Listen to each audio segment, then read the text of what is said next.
Shadows of Orion, Episode 1, Silent Signal.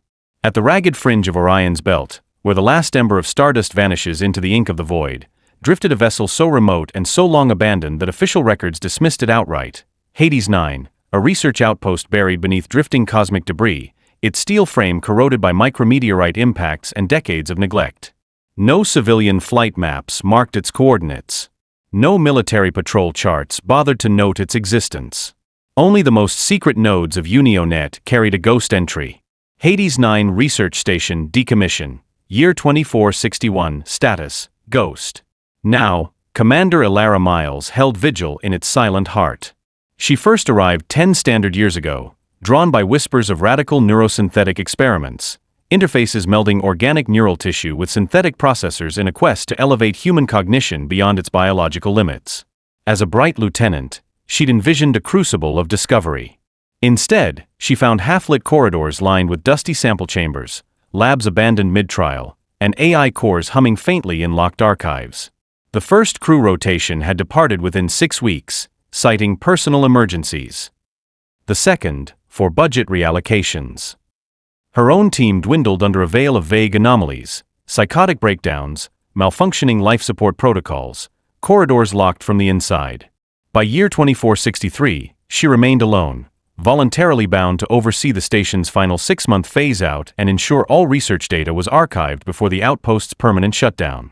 Tonight, as she sat in the control center, the station's life support system thrummed beneath her feet like a ragged pulse. Pale luminescent panels overhead flickered sporadically, casting a shifting mosaic of shadows across cable conduits and hydraulic pistons that lined the walls. Each flicker teased her peripheral vision, as if something moved just beyond her sight. Her reflection in the viewport was gaunt, sunken cheeks, hollow eyes, shaped by years of zero gravity and isolation. Though her body had adapted to weightlessness, her mind bore the scars of solitude, a mind trained to see ghosts in static, to hear whispers in white noise. Her console emitted a soft, discordant chime, an alert tone she hadn't heard since the earliest days of commissioning. A blinking icon materialized at the corner of her main display. Incoming signal, source, unknown frequency, 5.7 delta alpha. Elara sat up straighter, heart stuttering. That frequency belonged to no known registry, not civilian, not military, not archived channels. It was an orphan wavelength, abandoned with Hades 9's first systems upgrade decades ago. She toggled the signal scanner and engaged noise filters. Static roared in the speakers, then settled into a thin, rhythmic hiss. Coordinates flashed: Orion Delta V. A shiver ran down her spine. Orion Delta V, a mining colony decommissioned 35 years past after a catastrophic hull breach, officially credited to tectonic instability in the planet's crust. All records spoke of a swift, orderly evacuation.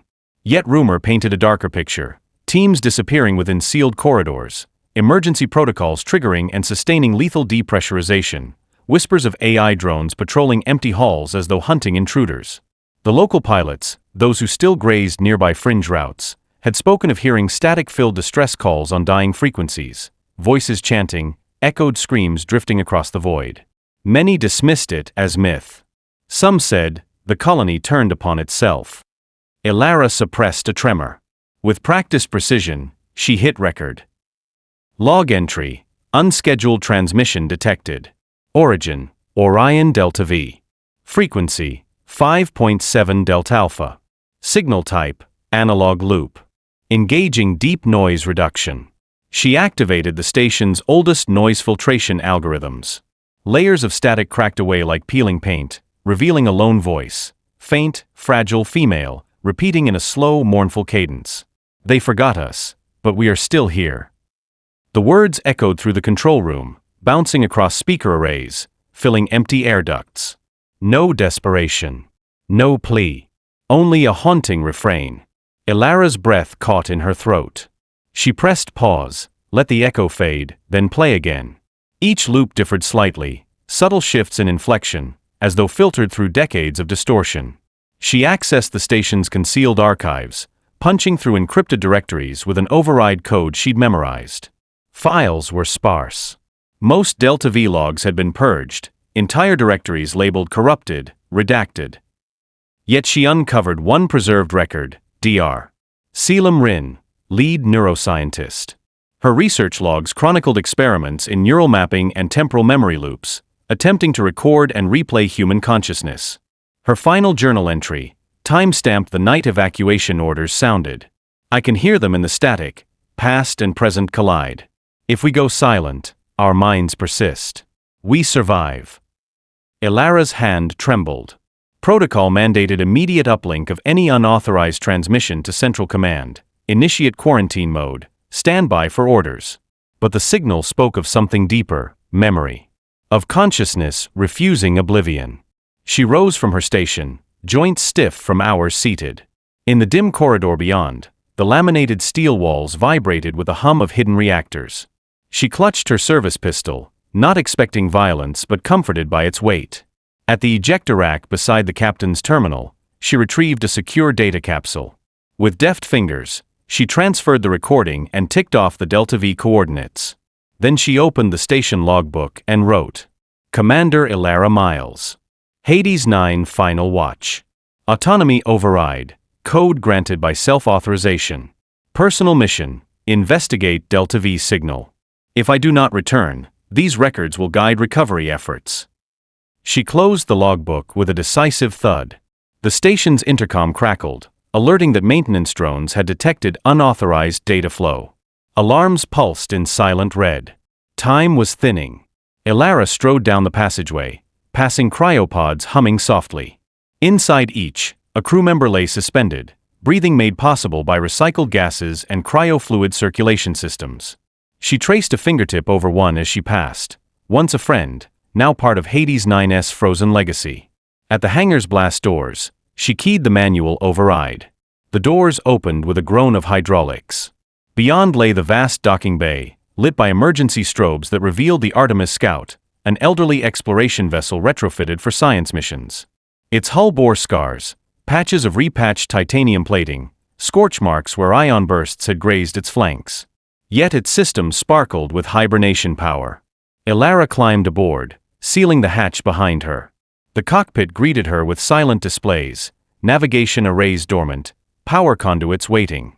She strapped into the pilot's seat, feeling the harness hug her torso. With deliberate motions, she initiated the power-up sequence. 1. Auxiliary thrusters online, 15%. 35%. 2. Main engine diagnostics, online, green. 3. Life support calibration, 100% functional, standard breathing mix. 4. Nav chart, coordinates loaded for Orion Delta V. Outside the viewport, Hades 9's silhouette receded against a galaxy smeared with nebulas. Stars arched overhead like brushed metal. The Scout's engines ignited, a deep resonant roar that shattered the station's suffocating hush. She felt a familiar thrum in her chest as thrust propelled the vessel into the void. The station's hangar bay lights fell away. The Scout's external lights painted Hades 9's hull in ghostly blues and crimsons, like a farewell salute. Orion Delta V awaited, a solitary point on her NAV map, red and blinking, surrounded by empty space. She engaged sublight thrusters, each pulse carrying her closer to the unknown. Her console crackled as the recording loop played once more in the background. They forgot us, but we are still here. Her heart thundered in her ears. That simple refrain held universes of sorrow and defiance. Somewhere beneath dust-clogged corridors and dormant emergency applies, a voice still persisted. Elara Myles traced a slender finger across the corroded insignia on her console, a stylized Orion glyph, wings unfurled. It reminded her of Earth, a memory distant yet vivid, where suns rose and oceans lapped at shores.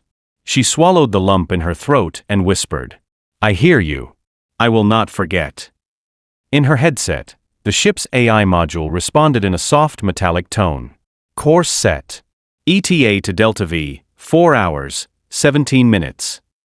She allowed herself a single smile, equal parts dread and determination.